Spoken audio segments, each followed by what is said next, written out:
हा, बघा आता आपल्या समोर संभाव्यता प्रकरणातील एक उदाहरण दिलेलं आहे. उदाहरण आहे, फुगेवाला दोन लाल, तीन निळे आणि चार हिरवे अशा रंगीत फुग्यांतील एक फुगा प्रणालीला यादृच्छिक पद्धतीने देणार आहे, तर खालील घटनांची संभाव्यता काढा. आता फुगेवाला आणि त्या फुगेवाल्याजवळ तीनच रंगाचे फुगे आहेत, पण तीन रंगाचे काही सारख्या संख्येमध्ये फुगे नाहीये. तर लाल रंगाचे दोन फुगे आहे, निळ्या रंगाचे तीन फुगे आहे, हिरव्या रंगाचे चार फुगे आहे. आणि या तीन रंगाच्या फुग्यामधील एकूण फुग्यामधून एकच फुगा तो फुगेवाला प्रणालीला देणार आहे. मग आता आपल्याला घटना दिली आहे की मिळालेले फुगा लाल असणे, म्हणजे जो फुगेवाला प्रणालीला फुगा देणार आहे तो फुगा लाल रंगाचा असणे, ही पहिली घटना आहे. दुसरी घटना आहे मिळालेला फुगा निळ्या रंगाचा असणे. दुसरी घटना. तिसरी घटना काय आहे की मिळालेला फुगा हिरव्या रंगाचा असणे. तर ह्या तिन्ही घटनांचा आपल्याला संभाव्यता काढायची आहे. तर सुरुवातीला आपल्याला या प्रयोगाचा, या यादृच्छिक प्रयोगाचा नमुना अवकाश काढावा लागेल. तर नमुना अवकाश आपण कोणत्या अक्षराने दाखवतो, तर एस अक्षराने दाखवतो. तर समजा समजा यस नमुना अवकाश आहे.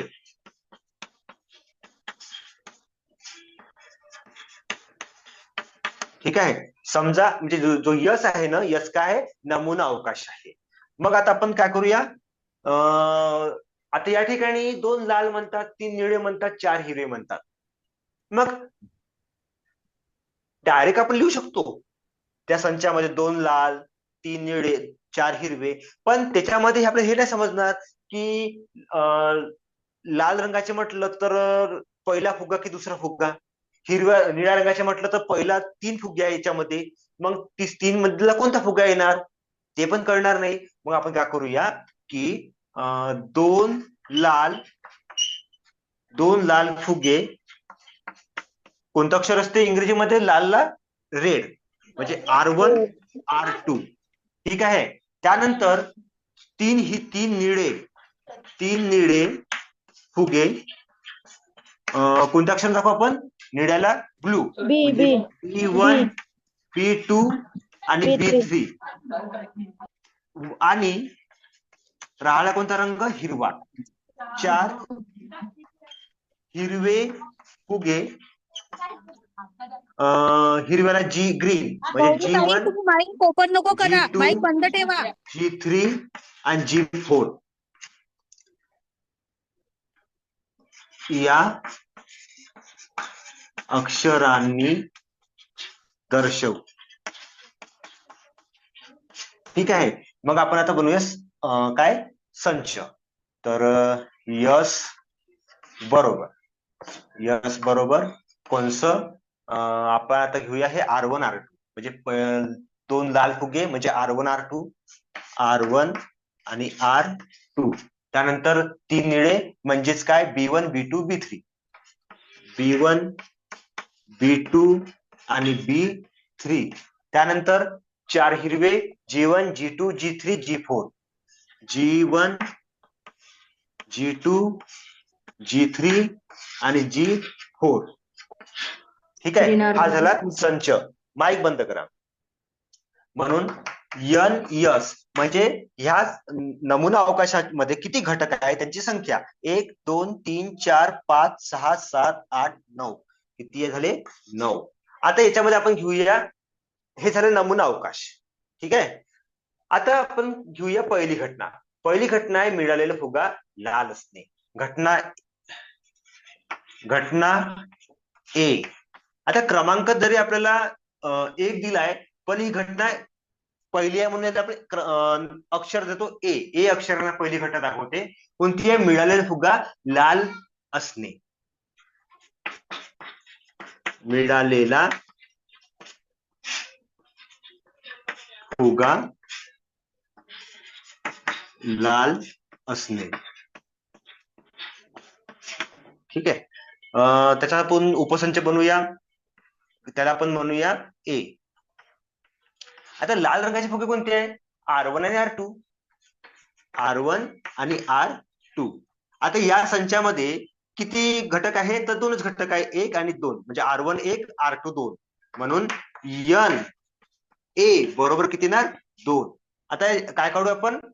संभाव्यता. म्हणजे P A बरोबर सूत्र काय आहे? जो Na आहे, Na छेद Ns, म्हणजे Na छेद Ns. ठीक आहे. किंमत भरूया. Na किती आहे? 2 आहे. Ns किती आहे? 9 आहे. भाग जात नाही म्हणून उत्तर एवढंच राहिलं. त्यानंतर दुसरी घटना, घटना बी. घटना बी काय? घटना बी, मिळालेला फुगा निळा असणे. मिळालेला फुगा निळा असणे. हा, निळा असणे म्हणजे घटना बीचा उपसंच बनवूयात आपण. निळा किती रंग किती आहे? B1 B2 B3. ठीक आहे, 3 फुगे आहे. B1 B2 आणि B3, 3 फुगे झाले. आणि याचं किती घटक आहे? नमुना अवकाशाचे 1 2 3, म्हणजे N B बरोबर किती? 3. ठीक आहे. आता याची काय संभाव्यता काढायची आहे? संभाव्यता काढून घ्या. म्हणजे P B बरोबर NB छेद NS बरोबर. NB किती आहे? 3 आहे. छेद NS किती आहे? NS 9 आहे. भाग द्या, 3/9. 3 एका 3, 3 त्रिक 9, म्हणजे 1/3. हे आलेलं आहे काय? घटना बी चा संभाव्यता. आता घटना सी. घटना सी काय आहे? मिळालेला फुगा हिरवा असणे. मिळालेला फुगा हिरवा असणे. याचा नमुना अवकाश काढायचा.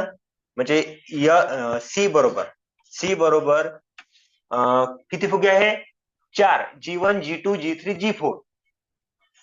G1 G2 G3 आणि G4. आणि याचं काईल NC. C बरोबर 4. ठीक आहे. आज जागा कमी पडली. इकडे कोण टाकतो? P C बरोबर NC छेद NS. NC किती आहे? 4 आहे. 4 छेद NS किती? 9 झालं. उत्तर आपलं झालेलं आहे. ठीक आहे. बस एवढं असते. 3 मार्क करता असं उदाहरण विचारलं जातात. सोपं उदाहरण आहे, जास्त अवघड नाही.